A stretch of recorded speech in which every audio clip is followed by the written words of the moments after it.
चांदवड मनमाड रोडवरील शिंगवे शिवारात रात्रीच्या सुमारास झालेल्या कारचा भीषण अपघातात बुधलवाडी भागातील सागर बेदाडे व कसाई मोहल्ल्यात राहणारे शफीक गफूर शेख उर्फ शफी फिटर हे दोघेही ठार झाले आहेत.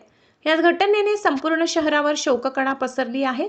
अपघात इतका भीषण होता की गाडी अक्षरशः रस्त्याच्या दुसऱ्या बाजूला नाल्यात पलटी होऊन चक्काचूर झाली. मनमाड शहरातील विविध बुद्धविहारात वर्षावासाला प्रारंभ झाला आहे.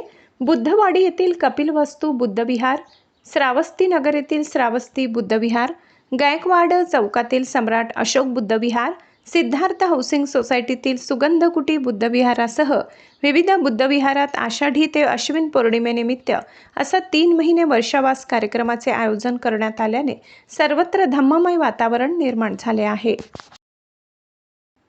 कांदा पिकाला पर्याय म्हणून मनमाड नजीकच्या वाघदर्डी येथील कांदा उत्पादक नामदेव पगार व ज्ञानेश्वर पगार या कांदा उत्पादक शेतकऱ्यांनी उपलब्ध पाण्याचे योग्य नियोजन करून ठिबक सिंचनाच्या माध्यमातून 1.5 एकरात 1 लाख रुपये खर्च करून पपईचे यशस्वी उत्पादन घेतले असून पपईला चांगला भाव मिळत आहे.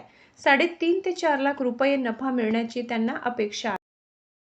मनमाड रेल्वे स्थानकातील स्वच्छता कर्मचारी रेणुका राऊत यांनी प्रामाणिकपणा दाखवत सापडलेला मोबाईल फोन तात्काळ रेल्वे सुरक्षा दलाकडे स्वाधीन केलाय. ऑपरेशन अमानत अंतर्गत रेल्वे सुरक्षा दलाने हा मोबाईल मूळ मालक शिवाजी सदाशिव कसार यांना दिलाय.